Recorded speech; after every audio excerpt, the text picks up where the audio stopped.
Buenos días, profesora. Como ya le había mencionado en clases, he tenido algunos problemas con YouTube, ya que he estado borrando mis videos por cuestión del copyright. Esto ya en una ocasión se lo mencioné y bueno, ahora estoy volviendo a grabar todos los audios porque yo creía que en YouTube, bueno, yo creí que YouTube ya no le iba a borrar mis videos y eliminé el respaldo que tenía. En todo caso, voy a volver a grabarlos y eso, profe. Bueno, voy a iniciar con el resumen de la lectura que se titula Omnipresencia. Bueno, esta lectura nos cuenta acerca de Danby James, quien acompañado por su yegua se dirigía a su casa. Él vivía en una pequeña ciudad en Trujillo, en donde lo esperaban su familia. Él estaba regresando después de 3 días tras ir a solucionar una disputa en el pueblo vecino entre el señor López y el señor Villa. Los dos estaban peleándose por la vaca Holstein.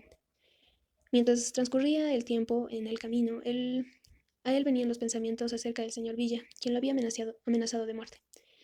Cuando esto pasaba, él estaba tratando de no pensar mucho en esto, ya que él pensaba que todo esto solo había ocurrido en el calor del momento, así que seguía su camino.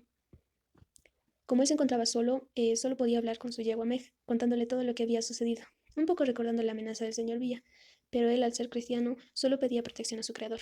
Mientras continuaba su viaje, una pequeña voz vino a su mente, la cual le decía: ve por el camino más largo. Pero él, confundido con sus pensamientos, ya había decidido que iba a tomar un atajo que era por la colina. Cuando de pronto, ya a la entrada de ese sendero, su yegua relinchó y, levantando su cabeza, Billings pudo ver a un jinete desconocido. Esta persona, que había aparecido de la nada y que no se sabía si iba o venía, le aconsejó a Billings que no fuera por ese camino, ya que era algo malo. Billings no hizo caso y solo esperó a que esa persona pasara. Y así que, después de esto, él decidió otra vez ir por ese camino. Pero de pronto volvió a ver a esta persona misteriosa, la cual le volvió a aconsejar que no fuera por ese camino, e hizo que Billings se sorprendiera al mencionar varias cosas de la vida personal de Billings. Él pensó que esta era una persona muy extraña, y no sabía de dónde había aparecido, además que esta persona no vivía por los alrededores. El jinete volvió a preguntar mientras Billings se quedaba callado, y le volvió a decir si estaba seguro de ir por ese camino. Y al mencionar a su esposa e hijo, hizo que algo dentro de Billings cambiara, haciendo que él ya no quiera ir por ese camino, por el atajo de la colina. Tanto Billings como el jinete decidieron ir por otro camino, tomando el camino más largo, el cual lo iba a llevar cerca de la casa de un amigo que tenía.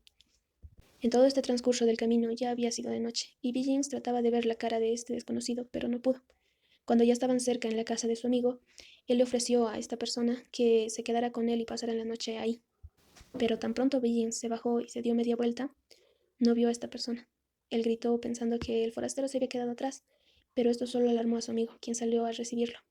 Él le contó a él y a su esposa todo lo que había ocurrido, pero ellos pensaban que la imaginación de Billings se había alcanzado un punto muy alto. Pasado el tiempo, él durmió en ahí y al día siguiente decidió emprender otra vez el camino a su casa.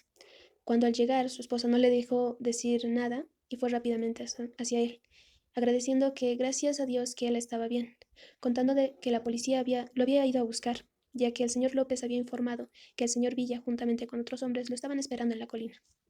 Tan pronto su esposa le dijo esto, Billings empezó a atar los cabos sueltos, por así decirlo, y se dio cuenta de todo lo que había pasado. Le contó a su esposa por todo lo que había pasado el día anterior, y juntos fueron donde su bebé y se arrodillaron, agradeciendo que Billings había llegado sano y salvo a su hogar. Bueno, así concluye esta lectura y ahora voy a continuar con la siguiente, que se titula Deberíamos estar muertos. Bueno, esta historia nos cuenta acerca de lo que había pasado en una salida misionera.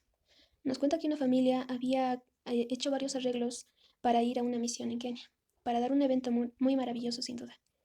Algo que los emocionaba mucho era que tal vez podrían proyectar varias imágenes y seguramente sería un buen fin de semana. Bueno, la historia inicia un día viernes, por la mañana, cuando esta familia tenía que ir a sacar su visa a las oficinas de inmigración. Cuando, después de sacar su visa, ellos se despidieron amablemente con un oficial en el aeropuerto, muy atento por cierto.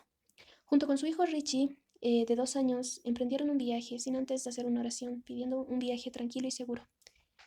Después de una hora de viaje llegaron al norte de Kenia y ahí se encontraron con Gary y con Salomón. Gary era parte de esta familia, y mientras Gary y Salomón habían salido a arreglar algunas cosas, ella y su hijo Richie se habían quedado ahí a esperar.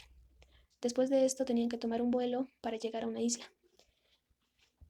Al estar afuera de esa isla, Gary tenía que asegurarse de aterrizar de una buena manera el avión, y al ver un lugar lleno de césped, él aterrizó sin ningún problema. Todos los pobladores del lugar los atendieron y los saludaron de buena manera. El director les dio la bienvenida y les indicó que se podían quedar en las aulas. Todos bajaron a hablar con la gente y vieron cómo la gente les estaba ayudando con el equipaje. Una vez que bajaron todo, varias mujeres se acercaron a ellos con varias canastas llenas de frutas.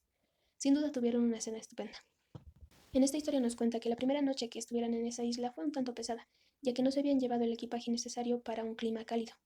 Todo lo que tenían no les favorecía en este clima, y se habían olvidado traer mosquiteros e incluso anti-insectos, spray anti-mosquitos, perdón.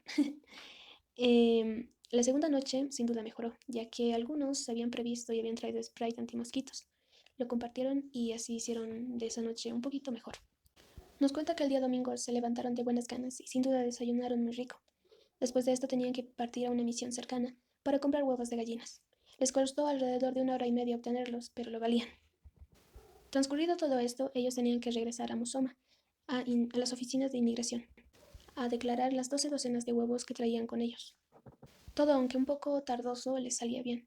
Poco a poco, al llegar a una pista de aterrizaje, Gary y ella se dieron cuenta de que algo estaba mal, ya que en la pista de aterrizaje no había nadie, e incluso al final de la pista habían varios autos, los cuales tal vez iban a impedir un buen aterrizaje. Aún así, ellos sabían que caer en desesperación era lo peor, así que se mantuvieron tranquilos, pidiendo ayuda y sabiduría a Dios. Hicieron lo posible y lograron aterrizar. Cuando esto, cuando lograron esto, un sargento salió a recibir, por así decirlo, a Gary, el cual lo acompañó hasta su oficina. Este sargento le hizo muchas preguntas a Gary, el cual, al darse cuenta que muchas cosas de las que decía el sargento eran repetitivas, le hizo una pregunta y le dijo si conocía al oficial regional. Este sargento, sorprendido, mandó a llamar al oficial regional para aclarar muchas cosas. Mientras todo esto pasaba, Gary volvió al avión y después bajaron Richie y su esposa. Después de un tiempo, el oficial regional llegó y habló con ellos. Primero habló con el sargento y después con Gary. Y en ahí Gary se enteró de todo lo que había estado pasando. Resulta que ese fin de semana el ejército había decidido tomar el control del aeropuerto y lo había cerrado. También que todos los soldados tenían la orden de disparar a cualquier aeronave que se acercara. Pero él no sabía cómo las armas no querían funcionar justamente cuando ellos estaban cerca. Y al momento en el que los soldados querían ver si tenían municiones, todas las balas caían al suelo. Gary y su esposa estaban sorprendidos por todo lo que había estado pasando. Pero a pesar de esto, el oficial regional les dijo que eran libres de regresar a su casa. Inmediatamente después de oír esto, Gary y su esposa volvieron al avión, y Gary lo encendió muy rápido para salir de ahí lo más rápido posible. Con una voz temblorosa empezó a cantar una bella canción, dedicada a Dios. En esta historia podemos ver una vez más el poder de Dios, quien protege a todos los que le siguen y comparten su palabra. Y bueno, así concluye esta lectura y ahora voy a continuar con la siguiente, que se titula El mar a mis espaldas. Esta historia es contada por George Plumben, quien era un submarinista quien trabajaba en la USS Harder. Todo lo que sucede pasa en el año 1944. Y bueno, así inicia la historia. Una noche aparentemente tranquila, cuando todo estaba funcionando bien, el USS Harder hacía su patrullaje nocturno de rutina, cuando de pronto sintieron detrás de ellos que había aparecido un bombardeo japonés. Estas mismas personas eran las que estaban dispuestas a matar. El vigía fue el primero que advirtió y todos se pusieron en marcha para cerrar todas las compuertas, las cuales estaban abiertas, ya que tenían que moverse rápido para sumergirse y así evitar los ataques de los japoneses. La alerta ya había sido dada, así que tenían que moverse rápido. Pero Georgia se encontraba en una compuerta, la cual no se podía cerrar, la cual esta misma había quedado trabada. Tras la orden, solo tenían alrededor de 30 segundos para cerrar completamente las compuertas. Georgia hacía lo posible para cerrar esa escotilla, pero no lo podía.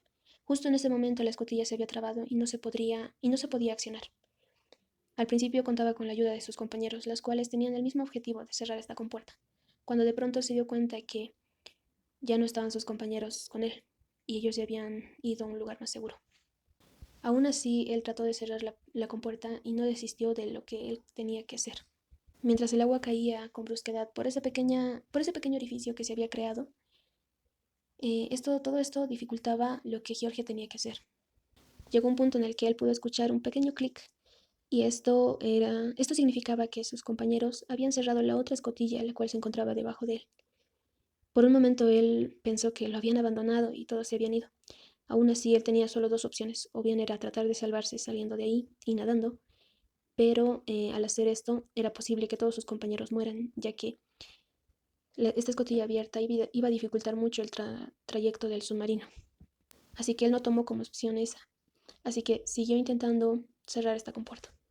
La presión que tenía sobre él de que no podía accionar esta manija lo atormentaba, pero aún así seguía intentando, cuando de pronto se sintió una carga más que venía de parte de los japoneses. Esta tercera carga había hecho tambalear el submarino.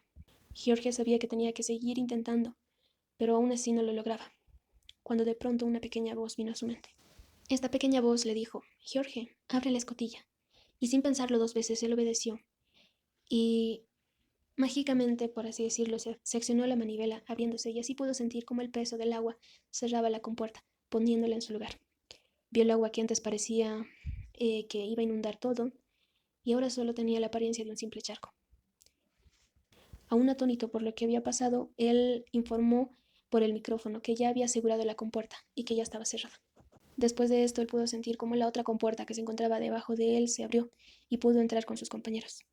El comandante Sam le dirigió algunas palabras de felicitación y mientras el barco seguía su curso, él solo tenía una pregunta, y era que quién le había dicho que abriera la escotilla.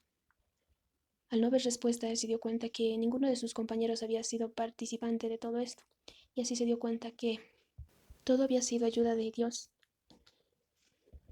Gracias a Dios, todos ellos se pudieron salvar de tal vez un desenlace muy fatal. En palabras de Jorge, después de este suceso, él está muy seguro de la fe que tiene en Dios y siempre teniendo en mente que Dios tiene un plan preparado para cada uno. Dios siempre nos va a ayudar y estará con nosotros, más aún en momentos en los que podemos creer que no tenemos salida. Y bueno, así concluye esta lectura. Gracias.